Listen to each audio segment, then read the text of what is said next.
Irmak Örgü İşleri YouTube kanalıma hoş geldiniz. Hazır şapka modelinde kanvasla rafya iple örüyoruz. Satın aldığımız şapkalar gibi, hatta daha güzel, emeğimiz geçerek istediğimiz renkte istediğimiz modeli uygulayabiliriz. Modelimizin ilk önce orta dairesinden başlayarak kaydırma işlemi yaparak bütün kafesleri dolduruyoruz. Kenarında 2 sıra şerit şeklinde bant yaptım farklı renkle. Bu şapkamda da bir sıra yaptım. Nasıl arzu edersek, istersek sade yapabiliriz, istersek birkaç sırada şeritler halinde şapkanın bütününde uygulayabiliriz. Yetişkinler için uygun bir ölçüde şapkamın içini gösteriyorum. İçi de muntazam bir şekilde oldu.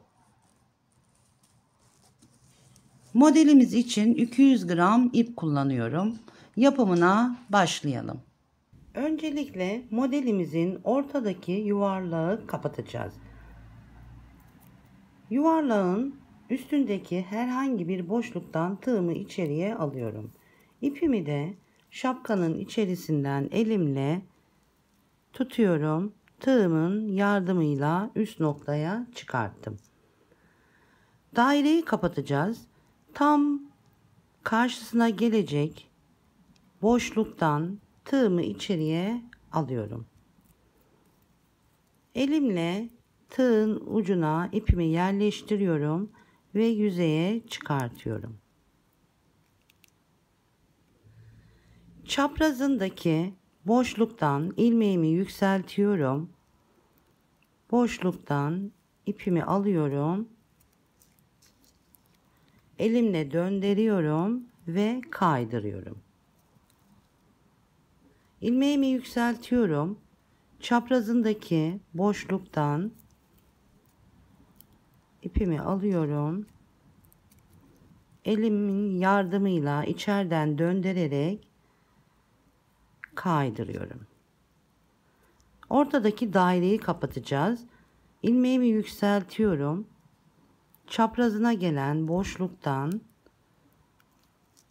ipimi çekiyorum ve kaydırıyorum.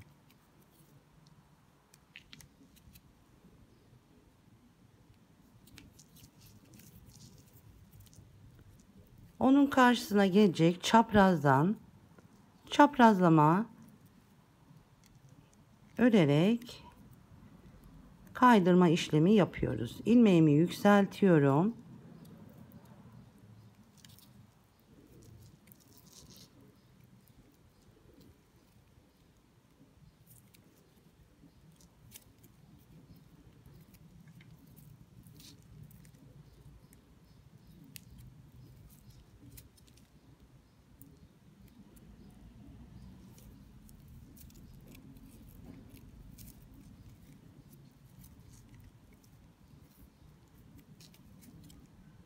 Bir tane boşluğumuz kaldı.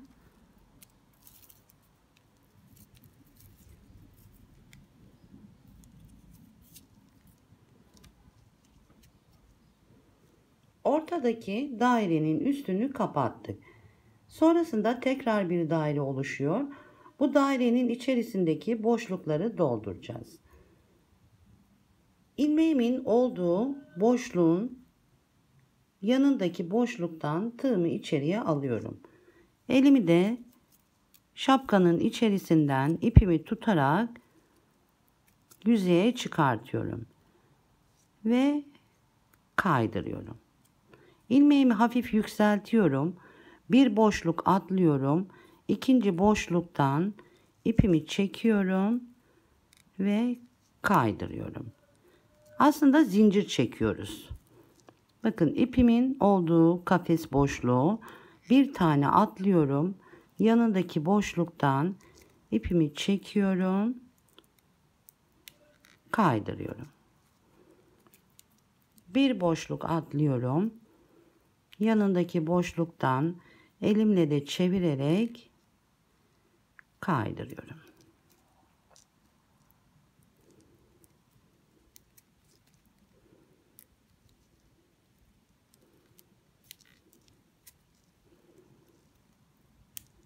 Ve başladığımız noktaya geldik.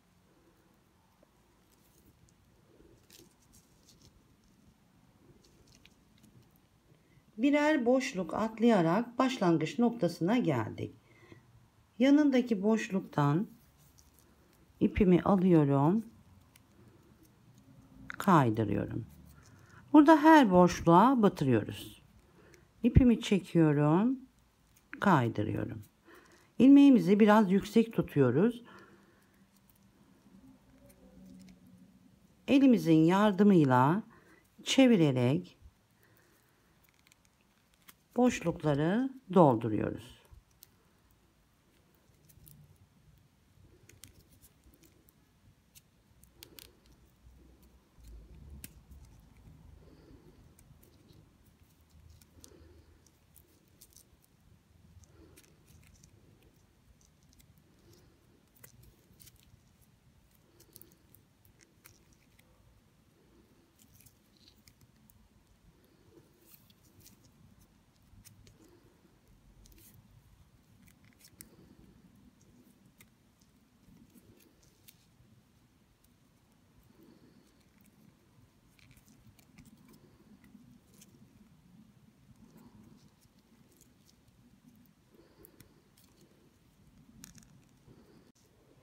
Halkanın ortasını kapattık.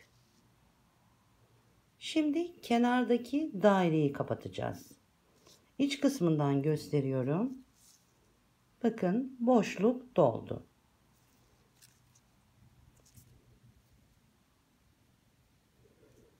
Çaprazlama öreceğiz. Bir üstten bir alttan. İpimin olduğu boşluğun yanındaki boşluktan başlangıcımızı yapıyoruz. Üst sıraya geçiyoruz. İpimi çekiyorum, kaydırıyorum. Bir üst sıraya bu şekilde geçiyoruz.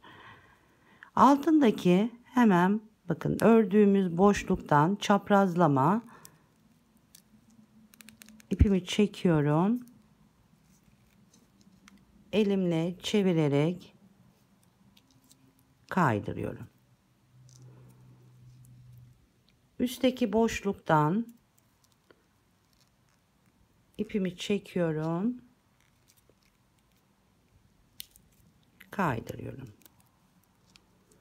İlmeğimi hafif yükseltiyorum. Ördüğümüz boşluğun kenar boşluğundan dairenin ipimi çekiyorum. Kaydırıyorum. Bir alttan bir üstten boşluklara çaprazlama batarak kaydırma işlemi yapıyoruz.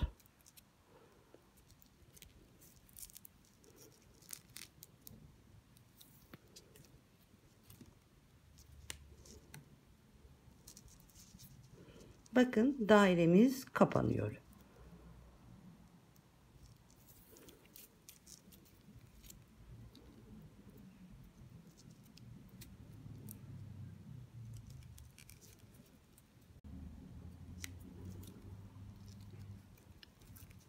Çaprazlama örerek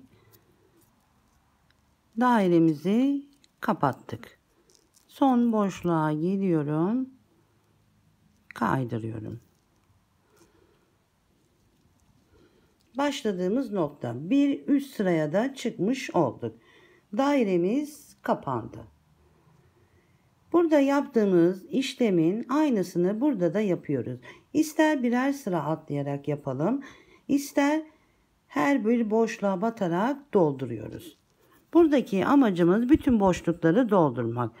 Bir üst sıraya çıktım. Yanındaki boşluğa batırıyorum. Kaydırıyorum. Bir atlıyorum. İkinci boşluğa batırıyorum. Kaydırıyorum.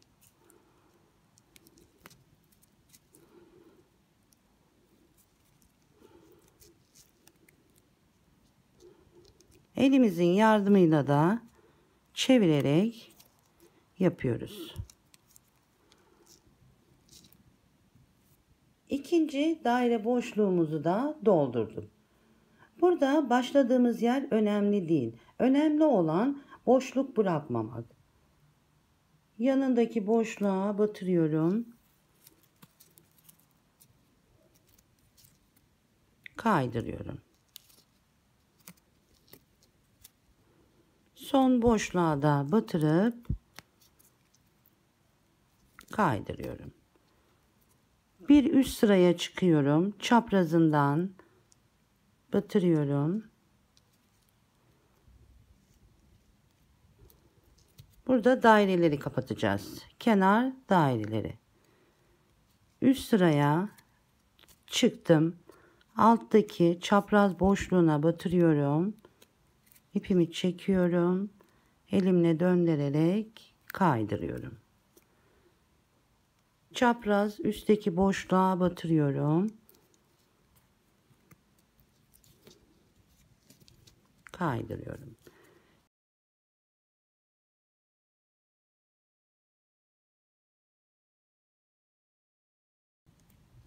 Bu şekilde dairemizi bir alttan bir üstten çaprazlama olarak kaydırma işlemini yapıyoruz. Bir üst sıraya geçtiğimizde de burada yaptığımızın işlemini aynısını yapıyoruz. İlerledikçe kafeslerimiz biraz daha genişliyor. Genişledikçe ilmeklerimizi uzatarak her bir boşluğa kafeslere doldurarak ilerliyoruz. Tamamlıyoruz. Şurada bir şerit yapacağım. O şerite kadar yapıp gelelim. Kenar yuvarlaklarını kapattım. Bir iki boşluk kaldı. Şapkamızın içi. Yuvarlakları kapatıyoruz. Daireyi. Çaprazlama. Üstteki boşluktaydım. Ördüğümüz çapraz boşluğa batırıyorum. Kaydırıyorum.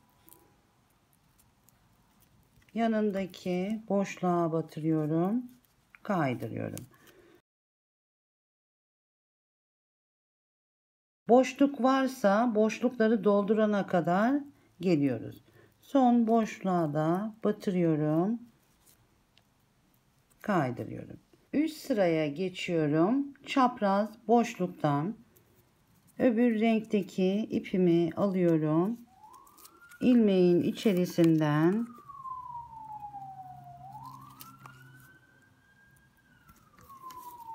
ipimi çektim. Burada kafesler genişledikçe genişliği boyunda ilmeğimi uzatıyorum. İpimi çekiyorum. Kaydırıyorum. Uzatıyorum. Bakın kafes genişliğinde ipimi çekiyorum. Kaydırıyorum.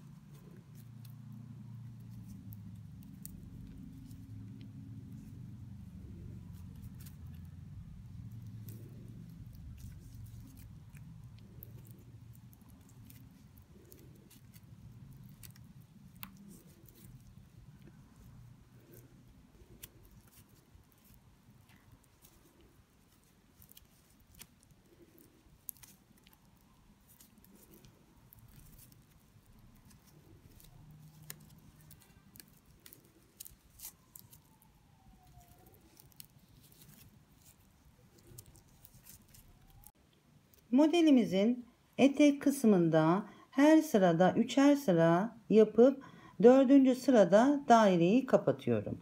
Son daire boşluğuna geldim. Sıramın sonuna ilmeğimi kafes genişliğinde uzatıyorum. Çaprazlama ördüğüm boşluğa batırıyorum. Kaydırıyorum. Uzatıyorum. Kafesin genişliğinde boş kafesin içerisine batırıp kaydırdım. Uzatıyorum. Ördüğüm boşluğa çaprazlama olarak başlangıç noktasına geldim.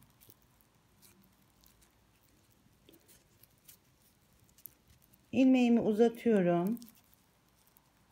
Boşlukları dolduruyoruz.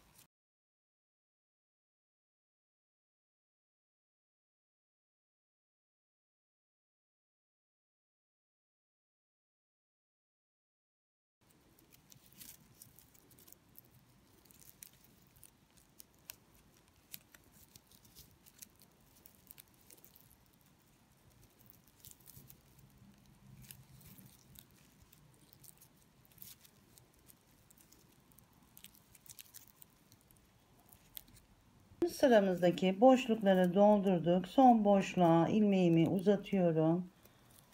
İpimi çekiyorum. Kaydırıyorum. Kenar işlemi yapacağız. Bir zincir çektim. Boşluğa batırıyorum.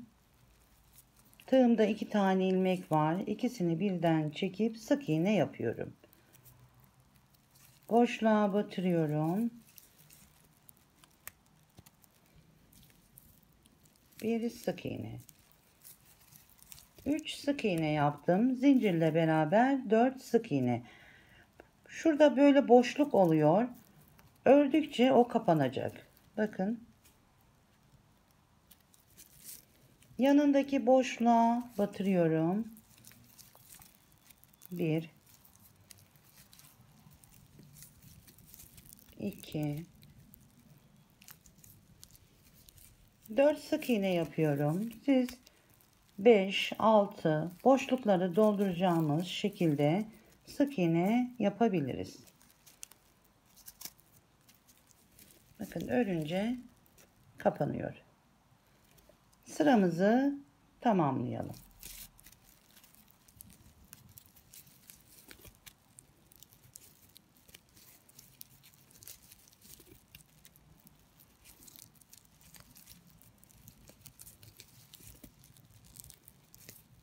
Sıramızın sonuna geldik. Son sık iğneyi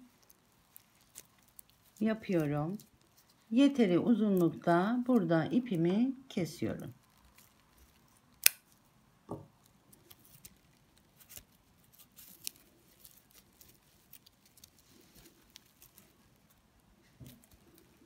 Başlangıçtaki sık iğnenin tepe noktasından kestiğim ipi içerisinden geçiriyorum.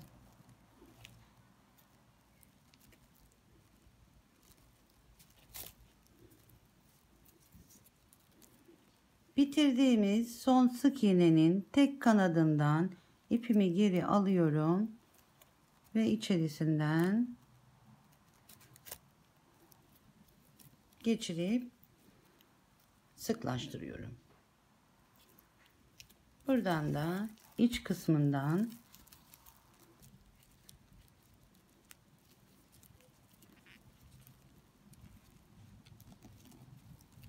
ipimizi yürütüyoruz.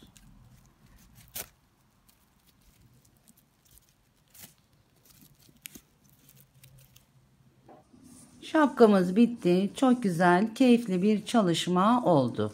İçini gösteriyorum. Muntazam bir şekilde oldu. Burada kenar işlemini yaptığımızda hafif aralarda toplanma olmuşsa üstüne bez sererek buharlı ütüyle hafif bir şekilde ütüleyebiliriz. 200 gramdan kalan ipim. Umarım yardımcı olmuşumdur. Irmak Örgü İşleri YouTube kanalıma abone olmayı unutmayın. İyi günlerde kullanın. Sevgiyle kalın. Hoşça kalın.